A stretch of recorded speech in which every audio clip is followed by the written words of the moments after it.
محترم ناظرین السلام علیکم۔ میری طبیعت بہت خراب ہوئی، شوہر ملک سے باہر رہتا تھا۔ لیڈی ڈاکٹر نے بتایا کہ اب پیٹ میں بچے کے جان کو خطرہ ہے، بڑا آپریشن ہوگا، لیکن ساس نے کہا یہ سب ڈاکٹروں کے چونچلے ہیں، پیسے کے لیے کرتے ہیں۔ شوہر نے پردیس سے پیسے بھیجے تو ساس نے اپنی بیٹیوں میں بانٹ دیے، میرا علاج نہ کروایا۔ میرا بچہ پیٹ میں مر گیا تھا۔ ساس نے سارا الزام مجھ پر لگا دیا، اور رات کو جب نند کو صحن میں کھڈا کھودتے دیکھا تو چیخ نکل گئی تھی۔ وہاں پر تو میرا نومولود بچہ۔ اس روز میرا دل بہت گھبرا رہا تھا۔ پہلے ہی دل میں اتنا درد تھا کہ کسی بھی طریقے سے کم نہیں ہو پا رہا تھا، اب تو مزید میرا دل گھبرانے لگا تھا۔ کمرے میں مجھے بالکل بھی آرام نہیں آ رہا تھا، اسی لیے میں اٹھ کر کھڑکی کے پاس آ گئی تھی۔ یہ رات کا وقت تھا اور ہر کوئی سو رہا تھا، سردیاں تھیں اور رات میں باہر بھی نہیں جایا جا رہا تھا۔ میں نے کھڑکی کھولی، پردے ہٹائے اور کھڑکی کے پاس آ کر کھڑی ہو گئی تھی۔ آنسو میری آنکھوں سے بہے چلے جا رہے تھے۔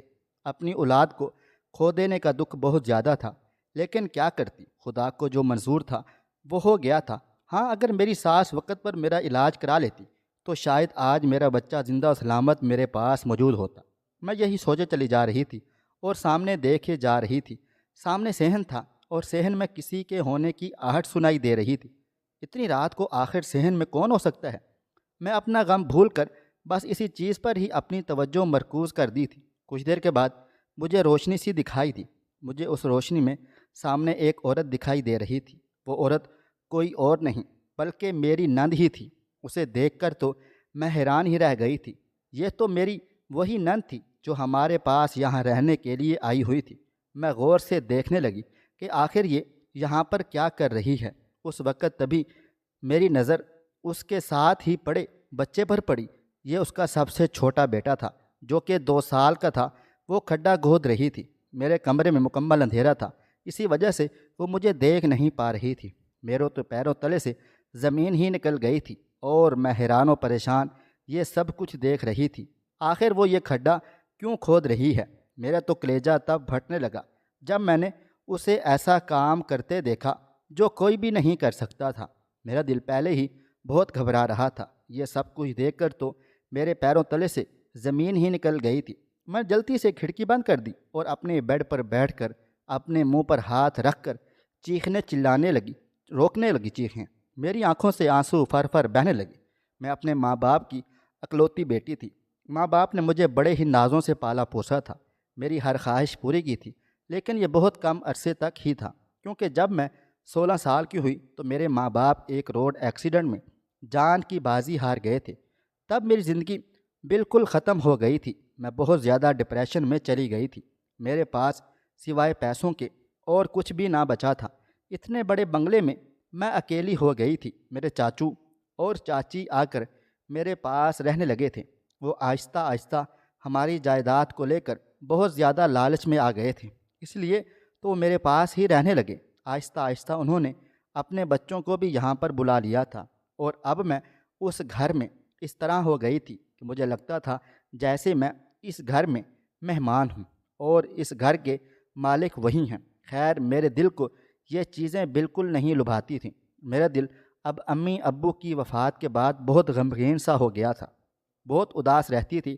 آہستہ آہستہ وہ میری تمام جائیداد پر قابض ہوتے چلے گئے اور میں بالکل ایک تیسرے شخص کی طرح اپنے گھر میں ہی رہتی رہی تھی۔ جب میں 18 سال کی ہوئی تو انہوں نے میری تمام جائیداد کے کاغذات پہ میرے سائن لے لیے اور اپنے نام کروا لی۔ جب تک میری جائیداد میرے نام پہ رہی تب تک میری چچی مجھ سے پیار کا دکھاوا کرتی رہی تھی۔ جیسے ہی میری جائیداد ان کے نام ہوئی، چچی نے فوراً ہی گرگٹ کی طرح رنگ بدل لیا تھا۔ چچا بھی اب میرا خیال نہ رکھتے تھے۔ 16 سال تک مکمل لاڈ پیار میں رہنے کے بعد اب جب ایسی زندگی میرے سامنے آئی تو میں خوفزدہ ہو کر رہ گئی تھی۔ میرا دل بہت زیادہ اداس رہنے لگا تھا۔ چچی چچا کو دیکھ کر امی ابو کو یاد آ رہی تھی۔ دل کرتا تھا کہ ابھی اڑوں اور امی ابو کے پاس پہنچ جاؤں۔ کبھی کبھی تو دل کرتا تھا کہ خودکشی کر لوں، لیکن پھر کہتی تھی کہ امی ابو کی روح کو تو بہت تکلیف ہوگی، اس لیے خاموش ہو جاتی تھی۔ میری کزنیں بھی میری ہم عمر تھیں اور ان کے بھی اب رشتے آنے لگے تھے۔ میں بھی 18 سال کی ہو چکی تھی اور وہ بھی۔ میری ایک کزن 20 سال کی تھی، یعنی مجھ سے 1-2 سال ہی بڑی تھی۔ مجھے اچھی طرح یاد ہے کہ اس کے رشتے کے لیے جو بھی آتا تھا مجھے ہی پسند کر کے چلا جاتا تھا۔ اس بات کو دیکھتے ہوئے میری چچی نے جلد سے جلد میری شادی کرنا چاہی تھی۔ میرے چچا سے بات کرنا شروع کر دی کہ اس کی جلدی سے کہیں بات شروع کرو اور جلدی سے اسے بیاہ دو، ورنہ یہ ہماری بیٹیوں کے لیے رکاوٹ بنے گی۔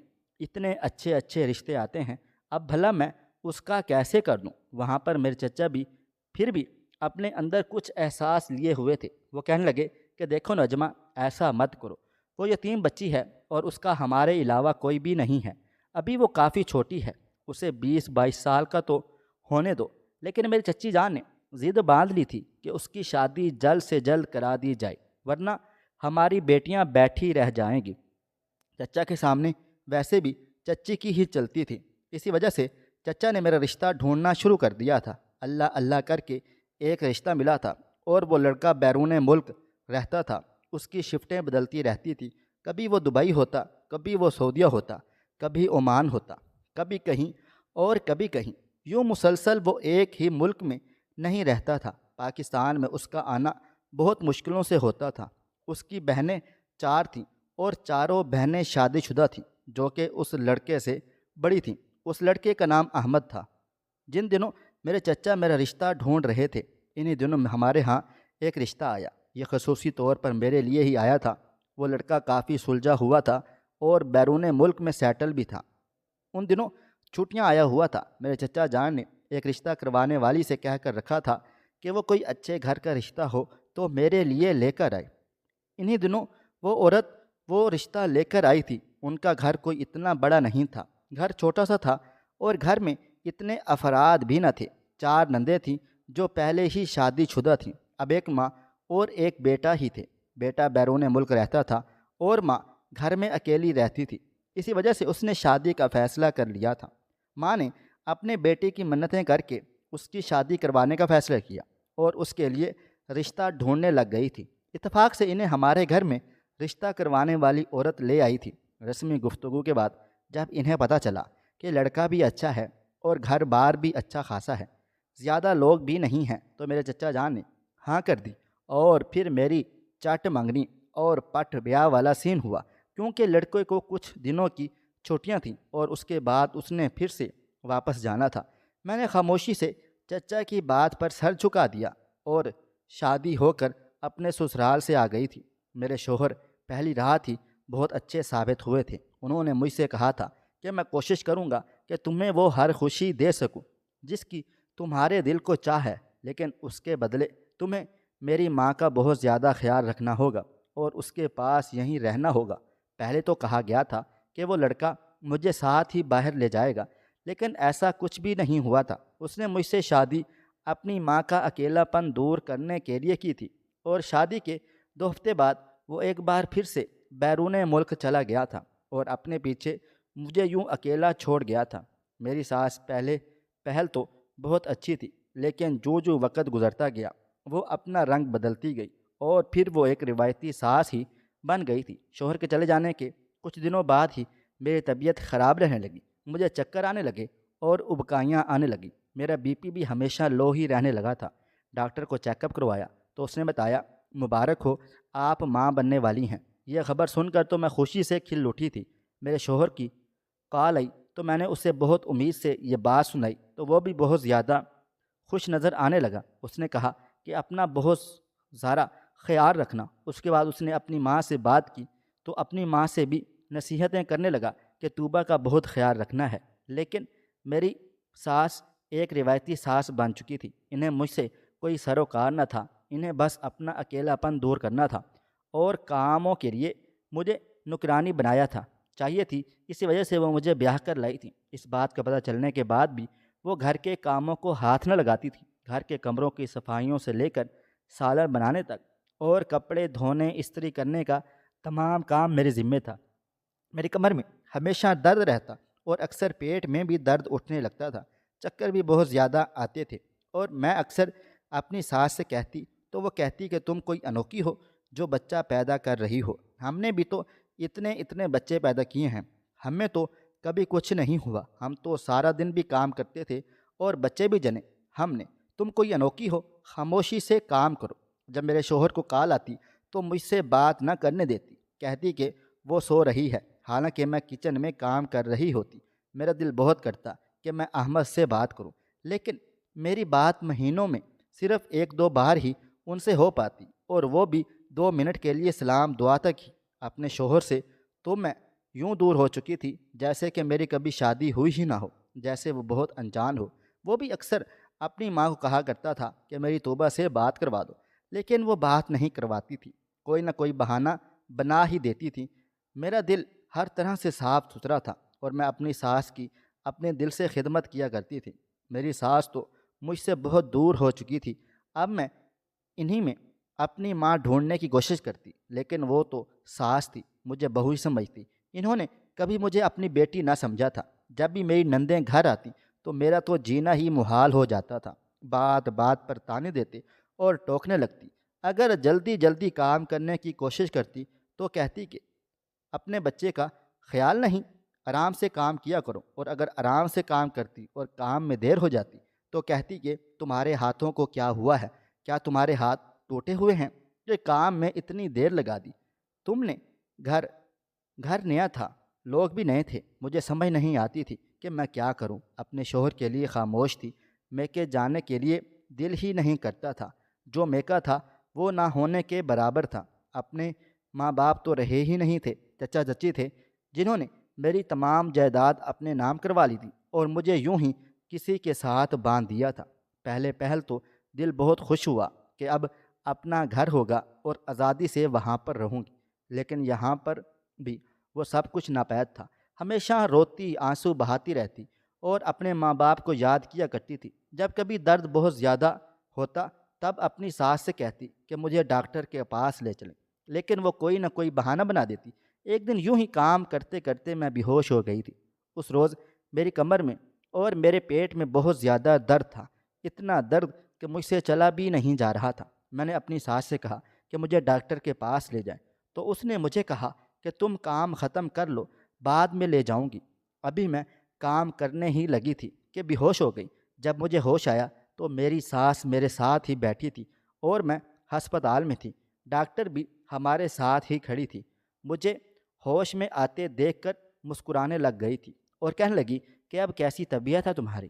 میں نے حیرت سے ادھر ادھر دیکھا تو ڈاکٹر نے کہا گھبرانے کی کوئی بھی ضرورت نہیں ہے، تم بالکل ٹھیک ٹھاک ہو۔ میں خاموش ہو گئی تھی اور اپنی ساس کی طرف دیکھنے لگی۔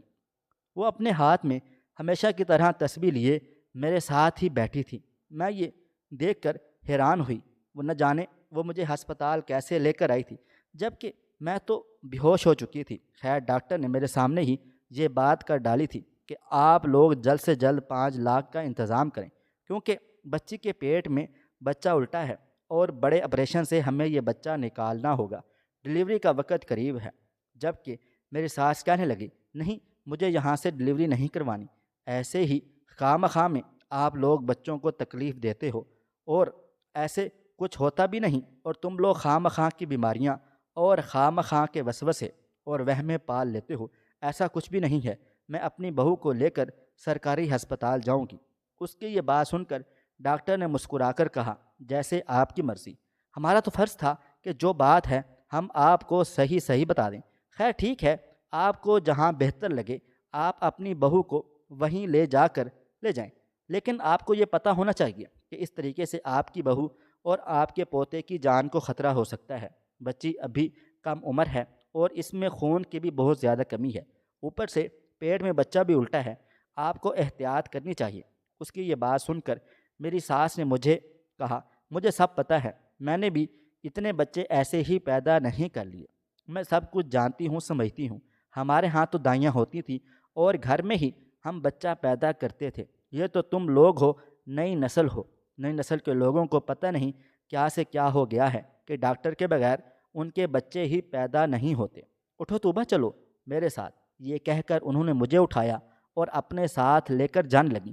راستے میں ایک بار پھر سے میرے شوہر کی کال آئی۔ میرے ساس نے بتایا کہ تمہاری بیوی کو ہسپتال لے کر آئی ہوں، وہ کہتے ہیں کہ 5 لاکھ کا انتظام کرو اور تمہاری بیوی کا بڑا آپریشن ہوگا کیونکہ پیٹ میں بچہ الٹا ہے۔ یہ بات سن کر میرے شوہر کافی پریشان ہو گئے تھے۔ بیرون ملک سے سال بھر سے پہلے نہیں آ سکتے تھے۔ اس وجہ سے انہوں نے کہا کہ میں 5 لاکھ آپ کو بھیج رہا ہوں، اچھے سے طوبہ کا علاج کروائیں اور بچہ پیدا ہوتے ہی مجھے ویڈیو کال کر دیجیے گا۔ اس وقت بھی میری ساس نے میری بات نہ کروائی تھی اور پھر مجھے لے کر گھر آ گئی تھی۔ اس روز میری حالت بہت زیادہ خراب تھی۔ میری چاروں نندیں بھی گھر پر موجود تھیں۔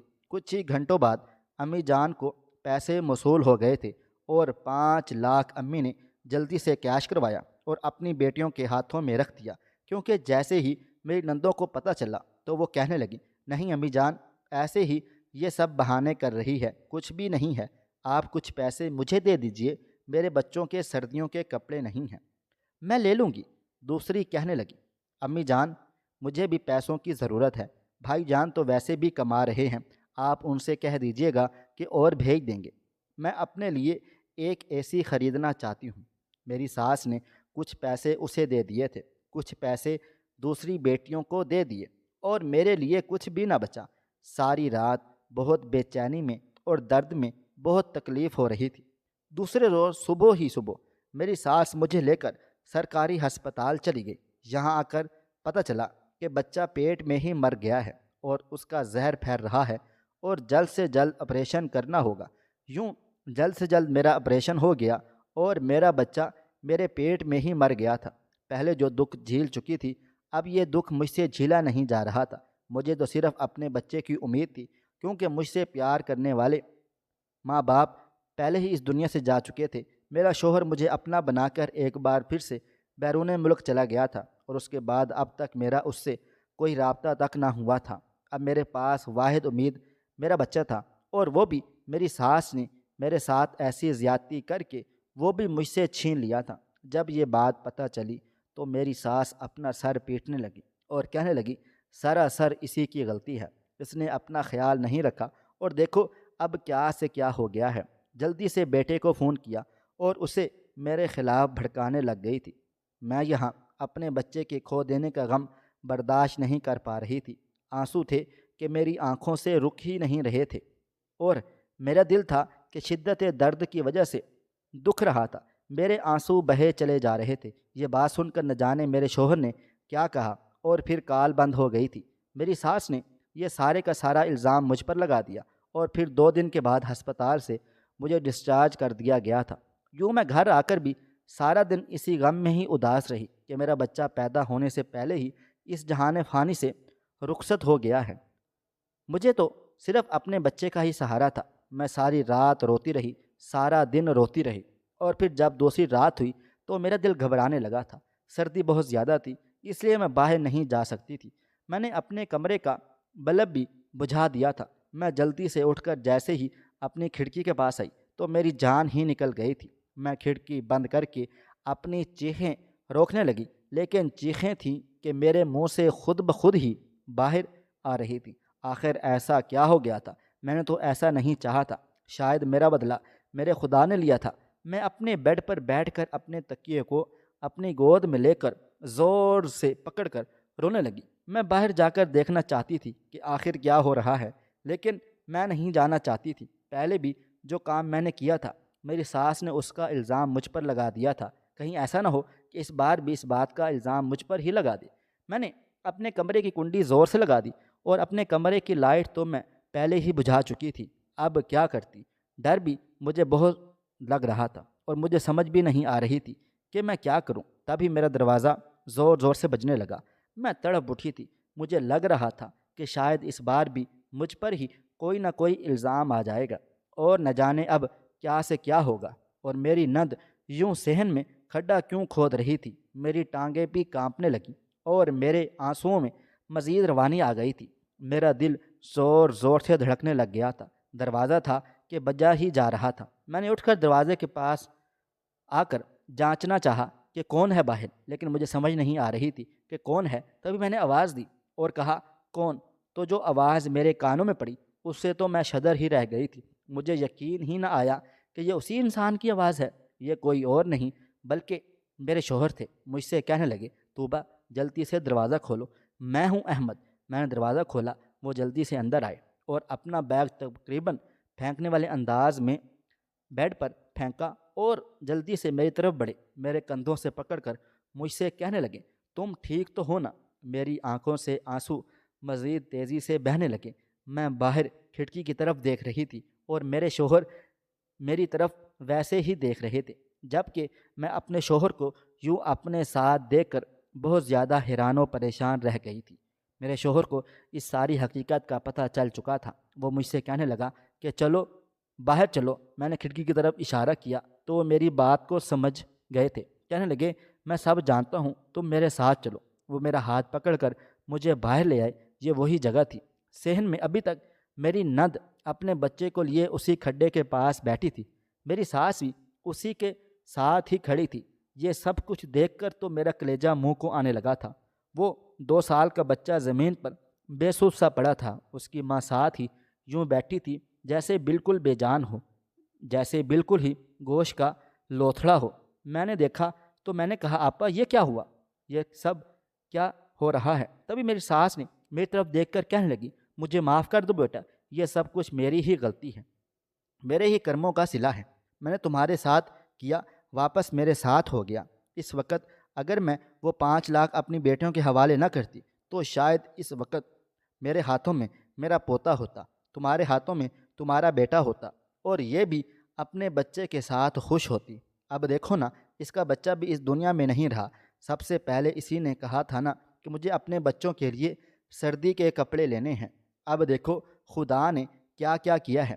جس بچے کے لیے اس نے کپڑے خریدنے تھے وہی بچہ اللہ تعالیٰ کے سپرد ہو گیا ہے، وہ بھی اس کے اپنے ہی ہاتھوں میں۔ یہ سن کر میں حیران و پریشان رہ گئی تھی۔ میں نے کہا، امی جان آپ کیا کہہ رہی ہیں؟ میرے شوہر کے چہرے پر غصہ نمایاں تھا۔ ہم دونوں کا بہت بڑا نقصان ہو چکا تھا اور اب ہماری نند کا بھی بہت بڑا نقصان ہونے والا تھا۔ میری نند میری طرف دیکھ کر ہاتھ باندھنے لگی اور معافیاں مانگنے لگی۔ میں نے جلدی سے اس کے قریب جا کر اسے اپنے سینے سے لگا لیا تھا۔ مجھ میں مزید دکھ دینے کا اور دکھ سہنے کا حوصلہ نہ تھا۔ میں نے کہا، آخر ہوا کیا ہے؟ آپ لوگ مجھے بات تو بتائیں۔ تبھی وہ کہنے لگی کہ میں نے اپنے بیٹے کو ایسے ہی نیچے چھوڑ دیا تھا، اس نے بجلی کے بورڈ میں ہاتھ دے دیا تو اسے کرنٹ لگ گیا ہے، اب وہ بے جان ہے، یہ مر گیا ہے، توبہ یہ مر گیا ہے۔ یہ سن کر تو مجھ پر جیسے بجلی ہی گر گئی تھی۔ میرے شوہر نے کہا، کیا بکواس کر رہی ہو؟ یہ ایسے کیسے تمہارا بیٹا چلا جا سکتا ہے؟ تم اپنے بیٹے کے حوالے سے اتنی لاپرواہ کیسے ہو سکتی ہو؟ تو وہ کہنے لگی، جو پیسے آپ نے بھیجے تھے وہ امی جان نے مجھے دیے تھے، میں انہی پیسوں کی خوشی میں بار بار انہیں اٹھاتی اور دیکھتی رہتی تھی۔ اس وقت بھی میں نے الماری کھولی اور پیسے اٹھا کر دیکھنے لگی، تبھی میرے خیال میرے بچے پر سے ہٹ کر صرف پیسوں کی طرف ہی ہو گیا تھا۔ میں نے اپنے بچے کو آواز دی اور کہنے لگی کہ دیکھو اتنے سارے پیسے آ گئے ہیں، اب ہم شاپنگ کرنے کے لیے جائیں گے۔ لیکن تبھی اس نے مجھے آواز نہیں دی۔ میں کافی دیر تک انہی پیسوں کو دیکھتی رہی تھی۔ پھر اس کے بعد میں نے جب ان کو رکھ کر الماری بند کی، پھر اپنے کمرے کی طرف آئی تو میں نے دیکھا کہ اسے کرنٹ لگا ہوا ہے۔ میں نے جلدی سے سوئچ آف کیا اور جب اٹھایا تو یہ نہیں تھا۔ میری نند یہ بتاتے ہوئے پھوٹ پھوٹ کر زاروں قطار رونے لگ گئی تھی، مجھ سے معافیاں مانگنے لگی۔ میں نے تمہارے علاج کے پیسے لے کر اپنے بچے کے لیے سوچا تھا اور دیکھا تھا کہ اللہ تعالیٰ نے مجھ سے میرا بچہ ہی لے لیا۔ میری آنکھوں میں مزید آنسو آ گئے تھے اور میں رونے لگ گئی تھی۔ اس کا دکھ میرے دکھ سے بہت بڑا تھا۔ میں نے تو صرف اپنے بچے کو ابھی پیٹ میں ہی پالا تھا، لیکن اس نے تو اپنے پیٹ سے جن کر پھر اسے 2 سال تک پالا پوسا تھا۔ اس کا پیار کتنا زیادہ ہوگا، اس کا دکھ میں اپنے دل پر محسوس کر رہی تھی۔ میں نے اسے دلاسا دیا اور پھر احمد آگے بڑھے اور انہوں نے جلدی سے بچے کو اٹھایا اور اسے چیک کرنے لگے۔ یہ تو خدا کا شکر کہ وہ ابھی تک زندہ تھا، اس کی سانسیں چل رہی تھیں۔ اسے جلدی سے اٹھایا اور ہاسپٹل لے گئے تھے۔ میری ساس بھی شرمندہ شرمندہ سی دکھائی دے رہی تھی اور میری نند بھی۔ کچھ لمحوں کے بعد ڈاکٹر نے ہمیں خوشخبری سنا دی کہ بچہ صحیح ہے، بس کچھ دیر تک اسے ہوش آ جائے گا۔ کرنٹ کی شدت بہت زیادہ تھی، اسی وجہ سے بچہ بھی ہوش ہو گیا ہے اور کافی دیر کے بعد اسے ہوش آئے گا، گھبرانے کی ضرورت نہیں ہے۔ یہ سن کر ہم سب نے شکرانے کے نفل ادا کیے۔ میری ساس اور میری نندیں مجھ سے معافی مانگنے لگیں اور احمد نے بھی مجھ سے شرمندگی سے معافی مانگی اور کہنے لگے کہ اب بس تم تیاری کر لو، میں تمہیں اپنے ساتھ باہر لے کر جاؤں گا۔ میں ان کے ساتھ باہر نہیں جانا چاہتی تھی، میں اپنی ساس کے ساتھ رہنا چاہتی تھی، لیکن اب احمد کوئی بھی رزق نہیں لے سکتے تھے۔ میں نے ان سے کہا، اچھا چلو ٹھیک ہے، اگر آپ مجھے لے کر جانا چاہتے ہیں تو پھر امی کو بھی ساتھ ہی لے کر جائیں گے، امی جان کو یوں ہم اکیلا یہاں پر نہیں چھوڑ سکتے ہیں۔ میری بات پر احمد نے سر ہلا دیا، اور اب میں اور میری ساس ہم دونوں ہی مل کر باہر جانے کی تیاری کر رہے ہیں۔ میرے شوہر کا اس وقت ٹرانسفر دبئی میں ہے اور ہم اس وقت ان کے ساتھ دبئی میں جا رہے ہیں۔ انشاءاللہ کچھ وقت تک اللہ تعالیٰ مجھے ایک بار پھر سے اولاد سے نوازیں گے، اور مجھے امید ہے کہ اس بار ایسا کچھ بھی نہیں ہوگا میرے ساتھ۔ اور میری نندوں کو اب اس بات کی سمجھ آ گئی ہے کہ انسان جس کے لیے گڑھا کھودتا ہے خود بھی اسی گڑھے میں گر جاتا ہے۔ یہ تو خدا کا لاکھ لاکھ شکر ہے کہ احمد وقت سے پہلے پہنچ گئے تھے۔ انہیں جیسے ہی میرے بچے کی خبر ہوئی وہ وہاں سے بھاگے بھاگے چلے آئے تھے۔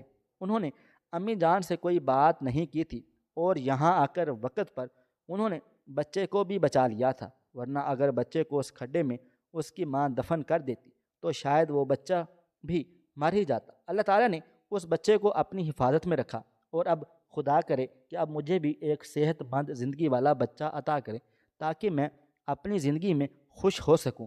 اپنی شادی کے بعد دوبارہ میں نے اپنے میکے جانے کا سوچا بھی نہیں تھا، کیونکہ میں جانتی تھی کہ وہ میرا میکا کم اور میرے مالکوں کا گھر زیادہ ہے، اس لیے مجھے ان کے پاس نہیں جانا تھا۔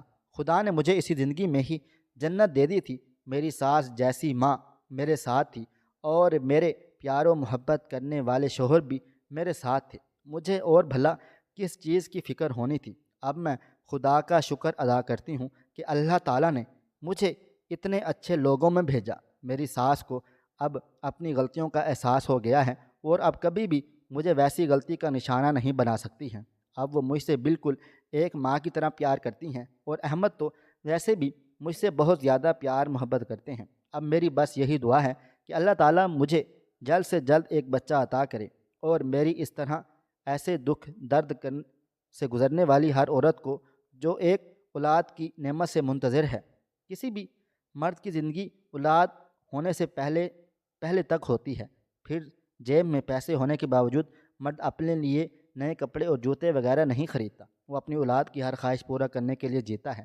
اسے اپنے لیے ذرا بھی فرصت نہیں ملتی۔ یہ جذبہ اظہار اور یہ احساس ہم سب اپنے والد میں دیکھ رہے ہوتے ہیں، مگر کبھی بھی محسوس نہیں کر پاتے ہیں، کیونکہ ہم اس راہ سے گزرے ہی نہیں ہوتے ہیں۔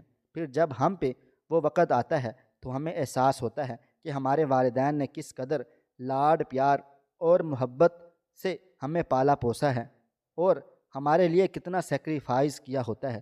بالکل ایسے ہی ہم بھی پھر اپنی اولاد کے لیے ایسا ہی کرتے ہیں۔ ضرورت محض اس امر کی ہے کہ والدین کی زندگی میں ان کی قربانیوں اور ان کی محبت کا احساس کر کے ان کی دلی قدر کی جائے۔ ان کے جانے کے بعد لاکھوں پیسہ لگانے اور چڑھاوے چڑھانے کا کچھ بھی فائدہ نہیں ہوتا۔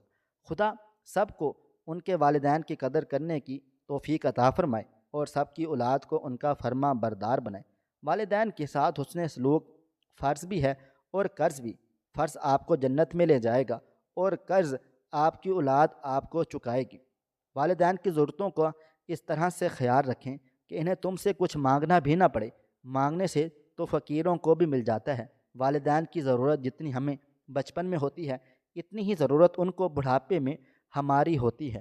اپنے والدین کا سہارا بنیں، ان کی خدمت، عزت و قدر ان کی زندگی میں ہی کریں۔ خواہش صرف اتنی ہے کہ کچھ الفاظ لکھوں جس سے کوئی گمراہی کے راستے پہ جاتے جاتے رک جائے، اور نہ بھی رکے تو سوچ میں ضرور پڑ جائے۔ پیارے دوستو، امید کرتا ہوں کہ آپ کو یہ ہماری کہانی پسند آئی ہوگی۔ کہانی پسند آئی ہو تو ویڈیو کو لائک کریں، کومنٹس کریں، شیئر کرنا بالکل بھی نہ بھولیں، اور ہاں، اگر آپ لوگ اس چینل پر نئے ہیں تو اس چینل کو سبسکرائب ضرور کر لیں اور نوٹیفیکیشن کو ضرور دبا دیں تاکہ آنے والی کہانی سب سے پہلے آپ کو مل سکے۔ ملتے ہیں کل ایک نئی اور دلچسپ کہانی کے ساتھ۔ تب تک اپنا ڈھیر سارا خیال رکھیے گا۔ اللہ حافظ۔